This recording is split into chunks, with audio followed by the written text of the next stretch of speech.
Alors, on se pose la question de savoir si D constitue une famille libre de R3. Donc, je vais vous proposer trois méthodes. La première, c'est d'observer et de trouver une relation entre ces trois vecteurs. Donc, vous comprenez que la réponse à la question est non. C'est une famille liée. La deuxième méthode, c'est la méthode classique, c'est-à-dire on écrit une combinaison linéaire égale au vecteur nul et on va trouver en fait des coefficients qui sont non tous nuls, qui sont possibles. Et la troisième méthode, en fait, c'est une petite alternative de la seconde méthode. Comme je l'ai déjà expliqué, c'est qu'on construit les choses petit à petit. Donc je vais vous expliquer déjà le début de la troisième méthode. Par exemple, le premier vecteur est non nul, donc ça constitue une famille libre.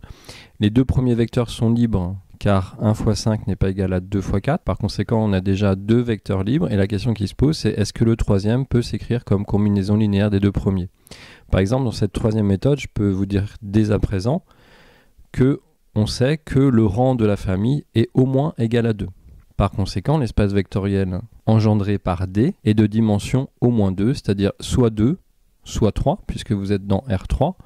Et par conséquent, c'est soit un plan vectoriel, soit R3 tout entier. C'est la raison pour laquelle la troisième méthode est un petit peu plus précise si vous vous intéressez au rang de la famille. Un petit pouce pour le chat. Alors, on regarde donc l'ensemble suivant, constitué de trois vecteurs de R3. Donc le vecteur 1, 2, 3, le vecteur 4, 5, 6, le vecteur 7, 8, 9, et on se pose la question de savoir si c'est une famille libre de R3. Alors la première méthode, en fait, ça consiste à faire une petite observation, et on va trouver une relation, en fait, entre les vecteurs. Alors quelle est l'observation? Si vous, pour aller de ce vecteur à celui-ci, vous pouvez constater qu'on ajoute 3 sur chacune des composantes. Voilà, et en fait, pour passer de celui-ci à celui-ci, on ajoute 3 aussi sur chacune des composantes. Bon, si on le dit autrement, si je les appelle U1, U2, U3, vous avez U2 moins U1 qui est égal à U3 moins U2. Par conséquent, vous avez une relation entre les vecteurs. On va regarder la correction écrite. Donc voilà, c'est toujours intéressant de commencer par observer ce qui se passe, quel que soit l'exercice. Et puis, j'ai envie de dire, plus l'exercice est complexe, plus on prend le temps de regarder un petit peu, quel que soit le domaine. Alors, comme je vous le disais, U3 moins U2, c'est égal au vecteur 3, 3, 3. U2 moins U1, c'est égal au vecteur 3, 3, 3. Par conséquent, nous avons U3 moins U2 qui est égal à U2 moins U1. Alors en fait, cette seule relation suffit. On peut l'écrire, si vous voulez, de manière à écrire l'un des vecteurs comme étant une combinaison linéaire des deux autres, comme on l'a fait ici. Mais ce n'est même pas nécessaire en réalité. Voilà. Donc, si on le réécrit pour mettre en évidence que l'un des vecteurs s'écrit comme combinaison linéaire des autres, eh bien on trouve que U3 par exemple est égal à 2U2 moins U1. Par conséquent, U3 appartient au plan engendré par U1, U2. Par conséquent, ces trois vecteurs sont coplanaires et la famille n'est pas libre. Voilà, donc nous avons encadré la conclusion dans un joli vers. Donc U3 s'écrit comme combinaison linéaire de U1, U2. Par conséquent, les vecteurs ne sont pas linéairement indépendants. Par conséquent, D n'est pas une famille. Donc la deuxième méthode, c'est la méthode classique. C'est-à-dire on écrit une combinaison linéaire des vecteurs U1, U2, U3 qui est égale au vecteur nul, qu'on pense comme étant l'élément neutre de l'addition sur l'espace vectoriel considéré, c'est-à-dire l'élément neutre de l'addition sur R3, c'est-à-dire le vecteur 0, 0, 0. Et donc, alpha, bêta, gamma sont des réels. Et la question qui se pose, c'est est-ce que cette identité vectorielle, c'est-à-dire là vous avez une égalité entre vecteurs, qu'on a écrite ici aussi, puisque ce sont des vecteurs de R3, donc est-ce que cette identité vectorielle implique que alpha, bêta, gamma sont tous nuls? Alors, nous avons en fait l'identité vectorielle ici qui est équivalente au système ici. Donc cette fois-ci, maintenant, on a un système de 3 équations à 3 inconnus. On va résoudre ce système. Il n'y a que 2 issues possibles. Soit le système admet une unique solution, sachant qu'il y a déjà une solution qui est évidente, la solution 0, 0, 0, c'est-à-dire alpha égale bêta égale gamma égale 0 est une solution. Donc ça veut dire que ce système admet au moins une solution. Donc soit il admet exactement une solution et une seule, et alors dans ces cas-là la famille est libre, soit on va trouver une solution telle que alpha, bêta et gamma ne soient pas tous nuls, et par conséquent il y en a une infinité. Donc on commence la résolution de ce système et puis on va faire des combinaisons linéaires. Donc je répète, hein, soit on trouve une unique solution, soit en fait on va avoir un système dégénéré qui admet une infinité de solutions. Ce qui signifierait en fait qu'il y a une des équations qu'on peut écrire comme combinaison linéaire des autres. Alors on va prendre notre temps. Donc si vous voulez conserver l'équivalence des solutions lorsque vous travaillez avec des combinaisons linéaires, le principe est le suivant. Je conserve une des équations. Donc ici nous on a décidé de conserver la première, et après on va remplacer les deux suivantes en utilisant une combinaison linéaire avec la ligne qu'on a gardée, c'est-à-dire on va remplacer L2 par une combinaison linéaire de L2 et L1 et L3 par une combinaison linéaire de L3 et L1. La combinaison linéaire qu'on choisit a pour but de se ramener à un sous-système de deux équations à deux inconnus. Et donc on décide de se ramener à un sous-système de deux équations, deux inconnues, et vous avez le choix des deux inconnus que vous conservez. Alors ici, on fait le choix de se débarrasser de alpha, entre guillemets. Alors il y a quand même une pertinence de choix par rapport à un point de vue calculatoire. Là, vous voyez, les coefficients devant alpha sont les plus petits, donc c'est lui qu'on va éliminer en premier. Ça, c'est juste pour des considérations calculatoires. Donc on va faire L2 moins 2L1. Alors moi, je vous conseille de raisonner directement sur les coefficients. Donc regardons L2 moins 2L1, qu'est-ce que ça donne? Le coefficient de alpha, c'est 2 moins 2 fois 1, ça fait 0, c'était le but, hein, c'est ici. Le coefficient de bêta, c'est 5 moins 2 fois 4, c'est-à-dire 5 moins 8, c'est-à-dire moins 3, qui est ici. Et le coefficient de gamma, c'est 8 moins 2 fois 7, c'est-à-dire 8 moins 14, c'est-à-dire moins 6, celui-ci. On va donc maintenant annuler alpha dans la troisième équation. Alors là, ça va être très simple, on va faire L3 moins L1. Quand on va faire L3 moins L1, on peut regarder tout de suite ce que ça donne. Donc le coefficient devant alpha, ça va être 0. Le coefficient devant bêta, ça va être 2 moins 4, c'est-à-dire moins 2, celui qui est ici. Et le coefficient devant gamma, bah, ça va être 3 moins 7, c'est-à-dire moins 4, qu'on retrouve ici. Alors voilà où on en est pour l'instant. Donc maintenant, on a notre système équivalent qui est celui-ci. Et puis à l'intérieur de ce système, on a un sous-système de deux équations à deux inconnues. Alors quand vous avez ce genre de choses, il est de bon augure en fait de simplifier, puisque vous voyez que là vous avez moins 2 et moins 4. Donc on va simplifier par moins 2. Comme ça nous permet d'avoir des coefficients plus petits. Donc là, je divise simplement par moins 2. Hein. Moins 2 étant non nul, je me retrouve avec l'équation bêta plus 2 gamma.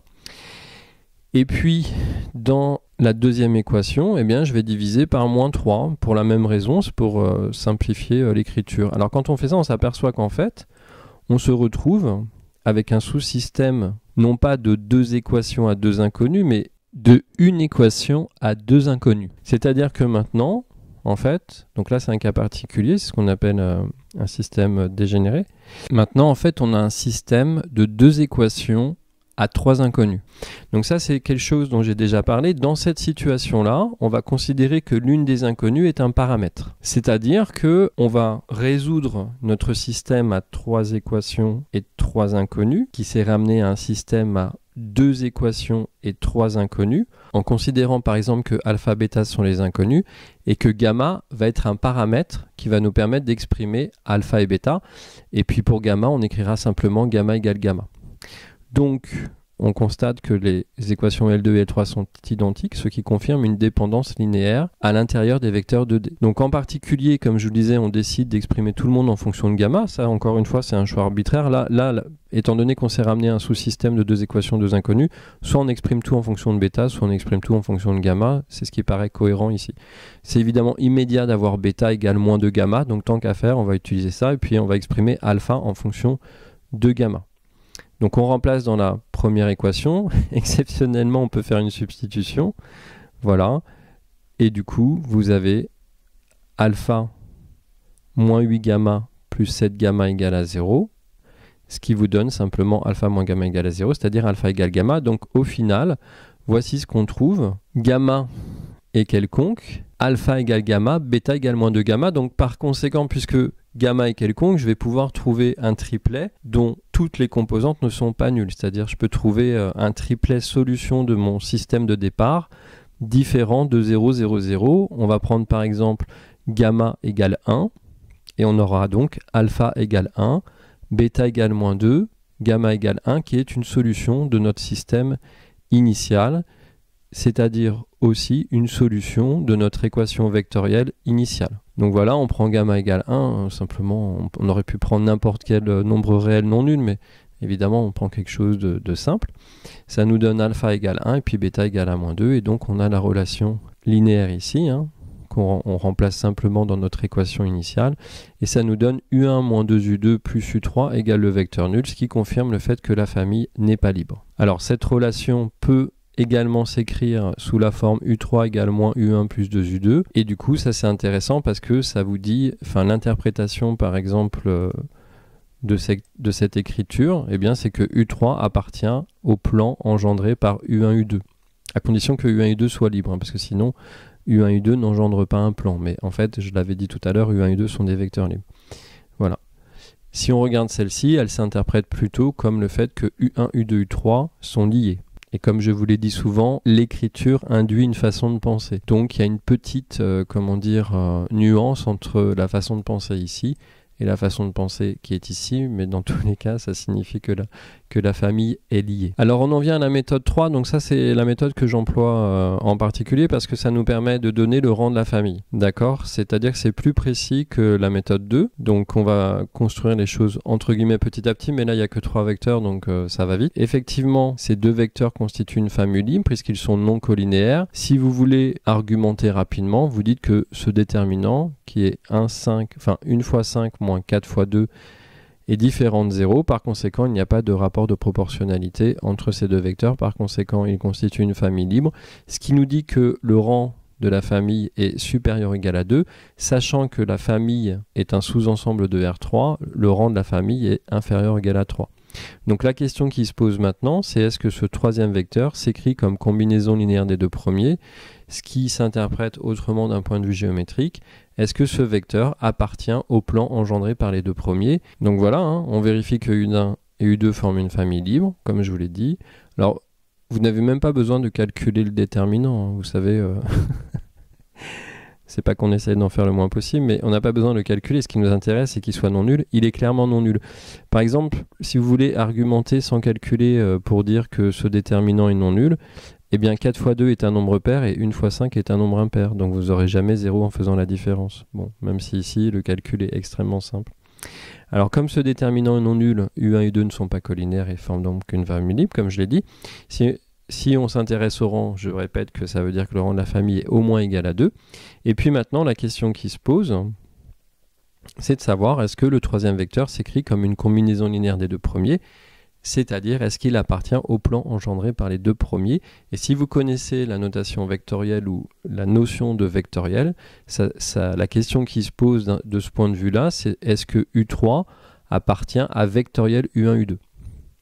Donc on écrit la relation qui est équivalente, donc cette relation vectorielle on l'écrit ici, d'accord? Là on a juste remplacé chacune des personnes considérées, et puis on va regarder le système qui est équivalent à cette égalité vectorielle. Donc voici notre système. Alors là c'est un petit peu plus agréable parce qu'on a 3 équations et 2 inconnus. Donc dans cette situation-là, qu'est-ce qu'on fait? On en garde 2. Par exemple les 2 premières, parce que c'est les coefficients où ils sont les plus petits, on résout et on regarde si ça vérifie la troisième. Donc il n'y a que 2 possibilités en fait quand on va résoudre ce système, c'est bien de le savoir avant. Donc soit je trouve une solution, et si cette solution existe, en fait elle va être unique. Pourquoi? Parce que la famille U1, U2 est libre, et par conséquent, si vous avez une relation de ce type, et en fait, alpha et bêta définiront les coordonnées de U3 dans la base U1, U2. Par conséquent, ils seront un couple unique. Donc ça veut dire que dans le système qui nous intéresse, il n'y a que 2 éventualités. Soit vous trouvez un unique couple solution, soit vous allez trouver une contradiction, c'est-à-dire il n'y a aucune solution. Et s'il n'y a aucune solution, ça voudra dire que la famille est libre. Alors allons-y, comme je vous disais, on garde les 2 premières équations. Donc moi je préfère le faire directement en raisonnant sur les coefficients. Donc par exemple, je garde la première équation et puis je fais L2 moins 2L1 et je raisonne directement sur les coefficients. C'est-à-dire que je vais trouver directement l'équation qui est donnée ici ou une équation proportionnelle. Donc faisons ça, L2 moins 2L1, qu'est-ce que ça donne? Le coefficient devant alpha c'est 2 moins 2 fois 1, ça fait 0. C'est pas surprenant parce que c'est ce qu'on souhaitait. 5 moins 2 fois 4, ça fait 5 moins 8, ça fait moins 3 bêta. Et 8 moins 2 fois 7, ça fait 8 moins 14, qui est égal à moins 6. On a donc moins 3 bêta égale moins 6, qui est équivalente à cette équation. Et donc bêta égale 2. Et puisque bêta égale 2, eh bien je remplace par exemple dans la première équation, voilà, avec bêta égale 2, vous voyez, on va suivre les calculs, mais on peut le faire aussi ici. Donc ça fait alpha plus 4 fois 2, 8 égale 7. Par conséquent, alpha égale 7 moins 8, c'est-à-dire alpha égale moins 1. Donc on trouve pour les deux premières équations le couple moins 1, 2. Il convient maintenant, attention, de vérifier la troisième équation. Donc soit la troisième équation est vérifiée et dans ces cas-là on aura un couple solution, soit elle n'est pas vérifiée, on arrive à une contradiction, dans ces cas-là il n'y a pas de solution. Donc dans la dernière équation, vous remplacez alpha par moins 1 et bêta par 2, vous avez donc moins 3 plus 12, c'est-à-dire 3 alpha plus 6 bêta égale 9. Voilà, et donc on trouve bien l'équation qu'on souhaitait. Alors petite remarque, ici en fait on aurait pu aussi simplifier directement par 3, ça aurait peut-être été malin, non? Donc on aurait eu alpha plus 2 bêta égale 3 par exemple. Bon. Donc quoi qu'il en soit, le couple moins 1, 2 est solution de l'égalité vectorielle, ici, d'accord? Qui était équivalente en fait au système qu'on a trouvé, enfin qu'on avait défini. Et donc U3 est égal à moins U1 plus 2U2. Voilà, c'est la conclusion qui est ici. Très bien, et donc on a une relation linéaire entre les trois vecteurs, et par conséquent, on retrouve pour la troisième fois la même conclusion qui est que la famille D n'est pas libre. Et en plus, avec la troisième méthode, on sait que le rang c'est 2. Si vous regardez la deuxième méthode, cela vous permet de dire simplement que le rang est inférieur ou égal à 2. Voilà, je vous souhaite une bonne journée et puis bon courage.